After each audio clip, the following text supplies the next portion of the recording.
Hi friends, I'm Miss Rennu, and today I'm going to read you a story from one of my favorite books called 365 Bedtime Stories. And you know why I like this book? Because the stories are so nice and short and easy to understand, and you don't have to be sitting for too long. So I'm going to read you a story about the Tooth Fairy.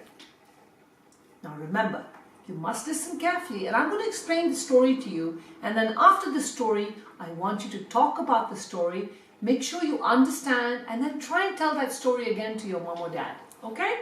Let's begin. The Tooth Fairy. I first saw the Tooth Fairy one night when I was 7. I suppose I wouldn't have noticed her at all, but she made an enormous clatter as she tried to leave my room. This means that the Tooth Fairy was in my room and she was making a mess. And suddenly she dropped things and there was this clattering sound. I sat bolt upright in my bed and I shone my torch to see the Tooth Fairy scurrying around on my windows, still picking up the little white teeth. So what had happened is I lost my teeth, right? And I was hoping for the Tooth Fairy to come. But when she came, she got so busy looking around my room that she started dropping things and she started scurrying around. Would you like me to help you pick those up? I asked. Oh no, I'm sorry. Did I wake you? There are lots more teeth than usual to collect tonight and I keep dropping them. So what happened is the Tooth Fairy was very busy. There were so many people losing their teeth. I wasn't the only one. Gosh, how do you carry all the teeth? I gawped. Well, I normally cast a spell over the teeth to turn them into fairy dust, but I forgot to bring my wand with me tonight. So I have to carry all these teeth home and then take them home and turn them into fairy dust. I thought of an idea.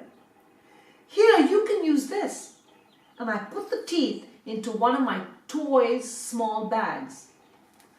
Thank you so much, beamed the Tooth Fairy. This will save me so much time. I've dropped them 4 times already and I have so many more to collect. In other words, she had to go by so many other houses while people were sleeping. So off she flew out through the window and into the night. She turned back to wave a last thank you before she disappeared into the dark sky. When I woke up the next morning, the toy bag was on my windowsill, and leaning against it was a tiny note which read, "Thank you very much for your help, from the Tooth Fairy."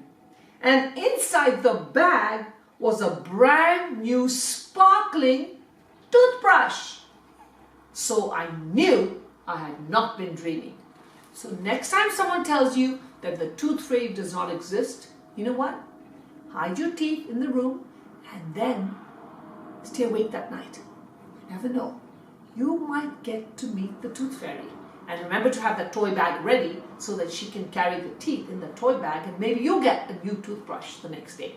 And remember, friends, to keep these teeth nice and healthy, you must brush them every day. And you must use toothpaste. Hello! You've got to use toothpaste to brush those teeth. Until next time, happy reading. I hope you enjoyed the story. This is Miss Rennu signing off.